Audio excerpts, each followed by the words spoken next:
Hi hello ನಮಸ್ಕಾರ. ನೀವು ನೋಡ್ತಾ ಇದ್ದೀರಾ ರಿಪಬ್ಲಿಕ್ ಕನ್ನಡ. ನಾನು ಪ್ರವೀಣ್ ಕುಮಾರ್ ಸಲಗ್ನಳ್ಳಿ. ನಮ್ಮ ಜೊತೆಗಿದ್ದಾರೆ ಬಿಗ್ ಬಾಸ್ನ ಒಂದೊಳ್ಳೆ ಸ್ಪರ್ಧಿ ಆ್ಯಶ್ ಅಂತಲೇ ಫೇಮಸ್ ಆಗಿದ್ದರು. ಇತ್ತೀಚೆಗೆ ಮನೆಯಿಂದ ಹೊರ ಬಂದುಬಿಟ್ರು. ಒಂದಷ್ಟು ಫ್ಯಾನ್ಸ್ ಕೂಡ ಬೇಸರ ಆಗಿದ್ದಾರೆ. ಅವ್ರ ಮನೆಯಿಂದ ಹೊರ ಬಂದಿದ್ದು ಏನಕ್ಕೆ, ಸೊ ಅವರ ಅಸಲಿ ಆಟ ಶುರು ಆಗೋದಕ್ಕಿಂತ ಮುಂಚೆ ಯಾಕೆ ಹೊರಗೆ ಬಂದರು ಅಂತ ಕೇಳೋಣ. Hi ma'am. ಹಾಯ್, ಹೇಗಿದ್ದೀರಾ? ಚೆನ್ನಾಗಿದೆ, ನೀವು ಹೇಗಿದ್ದೀರಾ? ನಾನು ತುಂಬ ಚೆನ್ನಾಗಿದ್ದೀನಿ. ನಾವು ಬಿಗ್ ಬಾಸ್ ಮನೇಲಿ ನೋಡಬೇಕು ಅಂದ್ಕೊಂಡ್ವಿ, ಆದರೆ ನಿಮ್ಮ ಮನೇಲೆ ನಮ್ಮ ಮನೆಯಲ್ಲೇ ನೋಡಿದ್ದೀರಾ? ಬಟ್ ಎಸ್, ವೆಲ್ಕಮ್ ನಮ್ಮ ಮನೆಗೆ. ಬಿಗ್ ಬಾಸ್ ಮನೆಯಲ್ಲಿ ನಾನು ಕಂಟಿನ್ಯೂ ಆಗಬೇಕು ಅಂತಿದ್ದೆ. ಎಲ್ಲಿ ಏನು ತಪ್ಪಾಯಿತು ಅಂತ ಗೊತ್ತಿಲ್ಲ. 3ನೇ ವಾರಕ್ಕೆ ಬರ್ತೀನಿ ಅಂತ ಅದು ನನಗೆ ಶಾಕ್. ಈಗಲೂ ಕೂಡ ಸುಧಾರಿಸ್ಕೋತಿದ್ದೀನಿ. ಬಟ್ ಎನಿವೇಸ್, ರಿಸ್ಕ್ ಅಲ್ವಾ ಎಲ್ಲ. ಬಿಗ್ ಬಾಸ್ ನಿಮ್ಮ ಬದುಕಿಗೆ ಎಷ್ಟು ಟರ್ನಿಂಗ್ ಪಾಯಿಂಟ್ ಕೊಡ್ತಿತ್ತು? ಆಪರ್ಚುನಿಟಿ, ಒಂದು ಒಳ್ಳೆ ಆಪರ್ಚುನಿಟಿ. ಟರ್ನಿಂಗ್ ಪಾಯಿಂಟ್ ಆಗಿದೆಯೋ ಆಗಿಲ್ವೋ ನಂಗೆ ಇನ್ನೂ ಗೊತ್ತಿಲ್ಲ. ಬಿಕಾಸ್ ಈಗಷ್ಟೇ ಹೊರಗೆ ಬಂದಿದ್ದೀನಿ. ಜನ ಹೇಗೆ ಪರ್ಸೀವ್ ಮಾಡಿದ್ದಾರೆ ಏನೂ ಗೊತ್ತಿಲ್ಲ ನನಗೆ. ಬ್ಲ್ಯಾಂಕಾಗಿ ಬಂದು ಕೂತಿದ್ದೀನಿ. ಸೊ ಹಾಗಾಗಿ ಇನ್ನು ನೆಕ್ಸ್ಟ್ ಬಿಗ್ ಬಾಸಿಂದ ಏನೇನು ಬದಲಾಗುತ್ತೆ ಅನ್ನೋದನ್ನು ನೋಡಬೇಕು. ಇಡೀ ಕರ್ನಾಟಕದ ಜನ ಟಿ ವಿ ನೋಡಲಿಕ್ಕೆ, ಕಲರ್ಸ್ ಕನ್ನಡ ನೋಡ್ಲಿಕ್ಕೆ ಸಂಜೆ ಎಷ್ಟು ಕಾಯ್ತಾ ಇದ್ರು ಬಿಗ್ ಬಾಸ್ ನೋಡಲಿಕ್ಕೆ. ಅಶ್ವಿನಿ ಅವ್ರು ನೋಡಲಿಕ್ಕೂ ಕೂಡ ಅಷ್ಟೇ ಫ್ಯಾನ್ಸ್ ಕಾಯ್ತಾ ಇದ್ರು. ಸೊ ಮಿಸ್ ಮಾಡ್ಕೋತಿದ್ದಾರೆ ಅನಿಸ್ತಿಲ್ಲ? ಐ ಆಮ್ ಶ್ಯೂರ್ ನಾನು ಕೂಡ ಮಿಸ್ ಮಾಡ್ಕೋತಿದ್ದೀನಿ. ಯಾಕಂದರೆ ನನ್ನನ್ನು ವ್ಯಕ್ತಿತ್ವವಾಗಿ ಅವ್ರು ಇನ್ನೂ ನೋಡೇ ಇರಲಿಲ್ಲ. ಸರ್ವೆಂಟಾಗಿ ಅಂದರೆ ಸೇವಕಿಯಾಗಿ ನೋಡಿದರು, ಅದಾದಮೇಲೆ ಜಂಟಿಯಾಗಿ ನೋಡಿದರು. ಆದರೆ ಅಶ್ವಿನಿಯಾಗಿ ಇನ್ನೂ ಆಟ ಶುರು ಆಗಿರಲಿಲ್ಲ. ಸೊ ಹಾಗಾಗಿ ಅಲ್ಲಿ ನಾನು ಹೋದಂಥ ಉದ್ದೇಶ, ಪಾತ್ರವಾಗಿ ನಾವು ಇಷ್ಟು ವರ್ಷ ಎಲ್ರಿಗೂ ಪರಿಚಯವಾಗಿರ್ತೀವಿ. ಮುದ್ದುಲಕ್ಷ್ಮಿ ಆಗಿ, ಅಥವಾ ಸೂರ್ಯವಂಶದ ಸೊಸೆಯಾಗಿ, ಬೇರೆ ಆ್ಯಂಕರ್ ಆಗಿ, ಸೊ ಆ್ಯಂಡ್ ಸೋ ಚಾನೆಲಲ್ಲಿ. ಬಟ್ ಅಶ್ವಿನಿ ವೈಯಕ್ತಿಕವಾಗಿ ಅಥವಾ ಒಂದು ವ್ಯಕ್ತಿಯಾಗಿ ಹೇಗೆ, ಯಾವ ಯಾವ ಅನುಭವ ನನ್ನನ್ನು ಹೀಗೆ ಮಾಡಿದೆ, ಅಥವಾ ಯಾವ ದಾರಿ ನನ್ನನ್ನು ಇಲ್ಲಿ ಬಂದು ಕರ್ಕೊಂಡು ಬಂದು ನಿಲ್ಲಿಸಿದೆ ಅನ್ನೋದನ್ನು ಎಲ್ರಿಗೂ ಹೇಳೋದಕ್ಕೆ ಒಂದು ದೊಡ್ಡ ಪ್ಲ್ಯಾಟ್ಫಾರ್ಮ್ ಅಂದರೆ ಅದು ಬಿಗ್ ಬಾಸ್. ಇಡೀ ಬದುಕಲ್ಲಿ ಒಂಟಿ ಜಂಟಿ ಅನ್ನೋದು ಸರ್ವೇಸಾಮಾನ್ಯ. ಒಂಟಿ ಅನ್ನೋದು ಕಾಲೇಜ್ ದಿನಗಳು. ಸೊ ಮದುವೆ ಆಗೋವರೆಗೂ ಒಂಟಿ ಇದ್ದೇ ಇರ್ತಾರೆ. ಜಂಟಿ ಆದ ಮೇಲೆ ಇಡೀ ಜೀವನನೇ ಟರ್ನಿಂಗ್ ಪಾಯಿಂಟ್ ಆಗುತ್ತೆ. ಸೊ ಕಾಲೇಜ್ ಟೈಮಲ್ಲಿ ನೀವು ಡೇಟಿಂಗೇ ಮಾಡಿಲ್ಲ, ಒಂಟಿಯಾಗೇ ಇದ್ರಿ. ಒಂದು ಪಾರ್ಟ್ ಆಫ್ ಲೈಫು. ಅದ್ರ ಆಚೆಗೆ ಅದಾದ್ಮೇಲೆ ನೋ ಕಮೆಂಟ್ಸ್. ನಮ್ಮನ್ನ ಮಾತ್ರ ಸಿಕ್ಕಾಕ್ಸ್ತಾರೆ. ನಾವು ಪ್ರಶ್ನೆ ಕೇಳಿದಾಗ ಮಾತ್ರ ನೋ ಕಮೆಂಟ್ಸ್ ಅಂತಾರೆ. ಅದ್ರ ಆಚೆಗೆ ಸೊ ನಿಮಗೆಲ್ಲೋ ಒಂದು ಕಡೆ ಒಂಟಿ ಜಂಟಿ ಅನ್ನೋದು ಮುಳುವಾಯ್ತಾ ಅನ್ನೋದು, ಮನೆಯಿಂದ ಹೊರ ಬರಲಿಕ್ಕೆ? No comments. ಕೆರೆಯ ನೀರನ್ನು ಕೆರೆಗೆ ಚೆಲ್ಲಿ. ಇಲ್ಲ, ಜಂಟಿ ನನ್ನ ಕೇಳಿದರೆ ಅದು ನೆಗೆಟಿವೇ ಆಯಿತು. ಆ ಕಾನ್ಸೆಪ್ಟೇ ಒಂದು ತಂಡವನ್ನು ಸ್ಟ್ರಾಂಗ್ ಆಗಿ, ಒಂದು ತಂಡವನ್ನು ಚಾಲೆಂಜಸ್ಸಲ್ಲಿ ಮುಳುಗಿಸೋ ಹಾಗೆ ಇದ್ದಿದ್ದು. ಆ ಕಾನ್ಸೆಪ್ಟ್ ಇದ್ದಿದ್ದೆ, ಇವರಿಗೆ ಪವರ್ ಕೊಡ್ತೀವಿ, ಇವರಿಗೆ ಯೂನಿಟಿ, ಏಕತೆ ಕೊಡ್ತೀವಿ. ಪವರ್ ಇಲ್ಲದೆ ಇವ್ರು ಹೆಂಗೆ ಆಡ್ತಾರೆ, ಪವರ್ ಇಟ್ಕೊಂಡು ಇವ್ರು ಹೇಗೆ ಆಡ್ತಾರೆ ಅಂತ ನೋಡೋದು. ಆದರೆ ಏನಾಯಿತು ಅಂದರೆ, ಇಷ್ಟು ವರ್ಷ ಯಾವ ನಿರ್ಧಾರಕ್ಕೂ ಯಾರ ಅಪ್ಪಣಿನೂ ಕೇಳದೆ ಬದುಕಿದಂಥ ನಮ್ಮಂಥವ್ರು ತುಂಬ ಜನ ಜಂಟಿಗಳಲ್ಲಿ ಇದ್ದರು. ನಾವು ನಮ್ಮ ಡಿಸಿಷನ್ ಬೇರೆಯವ್ರ ಮೇಲೆ ಡಿಪೆಂಡ್ ಆಗುತ್ತೆ, ಅವ್ರು ತೊಗೊಳ್ಳೋ ಡಿಸಿಷನ್ ಮೇಲೆ ಡಿಪೆಂಡ್ ಆಗುತ್ತೆ ಅಂದಾಗ ನಮ್ಮ ಇಂಡಿವಿಜುವಾಲಿಟಿನೇ ಕಾಣಿಸಲ್ಲ. ನಾವು ಬಿಗ್ ಬಾಸ್ ಕೊಟ್ಟಂಥ ಪಾತ್ರವಾಗಿ ಕಾಣಿಸಿದ್ವೇ ಹೊರತು ವ್ಯಕ್ತಿಯಾಗಿ ಕಾಣಿಸ್ಲಿಲ್ಲ.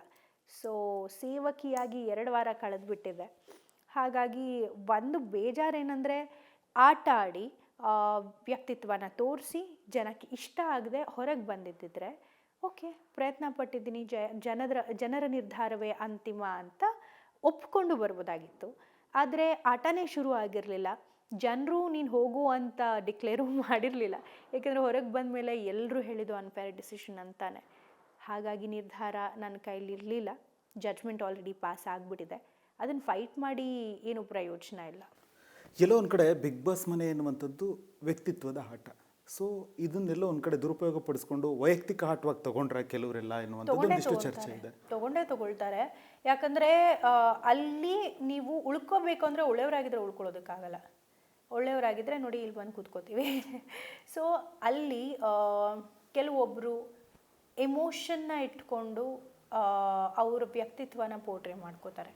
ಕೆಲವೊಬ್ಬರು ಅವ್ರಿಗಿರೋ ಟ್ಯಾಲೆಂಟ್ನ ಇಟ್ಕೊಂಡು, ಮೇ ಬಿ ಒಬ್ಬರು ಡ್ಯಾನ್ಸರ್ ಆದರೆ ಡ್ಯಾನ್ಸ್ನ ಮೂಲಕ, ಕಮಿಡಿಯನ್ ಆದರೆ ಕಾಮಿಡಿನ ಮೂಲಕ, ಸ್ಪೋರ್ಟ್ಸ್ಮನ್ ಆದರೆ ಅವರು ಟಾಸ್ಕ್ನ ಗೆಲ್ಲೋದ್ರ ಮೂಲಕ ಅವ್ರ ವ್ಯಕ್ತಿತ್ವ ಅಥವಾ ಅವ್ರ ಸ್ಟ್ರೆಂತ್ನ ಜನಕ್ಕೆ ಇಂಟ್ರಡ್ಯೂಸ್ ಮಾಡ್ತಾರೆ.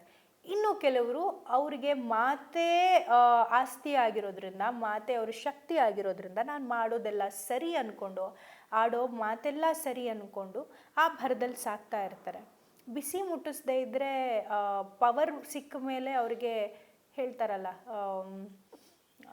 ರಾಜ ರಾಣಿ ಆಗೋದು ಜನರ ನಿರ್ಧಾರ ಬಂದ ಮೇಲೆ, ಜನರು ಅವ್ರನ್ನ ಪಟ್ಟಕ್ಕೇರಿಸಿದ ಮೇಲೆ.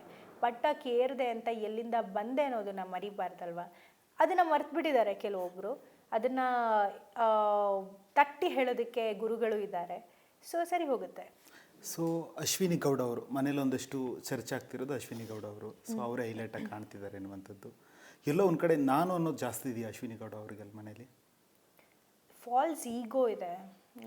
ನಾನು ಅನ್ನೋದು ಎಲ್ರಿಗೂ ಖಂಡಿತ ಇದ್ದೇ ಇರುತ್ತೆ. ನನಗೂ ಇತ್ತು, ಬೇರೆಯವ್ರಿಗೂ ಇದೆ. ಯಾಕಂದರೆ ನಾವು ಬಂದಿರೋದೇ ನಮ್ಮನ್ನು ಜನರಿಗೆ ತೋರಿಸೋದಕ್ಕೋಸ್ಕರ, ಬೇರೆಯವ್ರನ್ನ ಫೈನಲಿಸ್ಟ್ ಮಾಡಿಸೋದಕ್ಕೆ, ಬೇರೆಯವ್ರನ್ನ ಗೆಲ್ಸೋದಕ್ಕೋಸ್ಕರ ಅಲ್ಲ, ನಾವು ಗೆಲ್ಲೋದಕ್ಕೋಸ್ಕರ. ಇಲ್ಲಾಂದರೆ ಎಲ್ಲರನ್ನೂ ನಮ್ಮ ಫ್ರೆಂಡ್ಸ್ನ ಕರ್ಕೊಂಡು ಹೋಗಿ ಆಟ ಆಡ್ಬಿಟ್ಟು ಬಂದ್ಬಿಡ್ಬೋದಾಗಿತ್ತಲ್ಲ.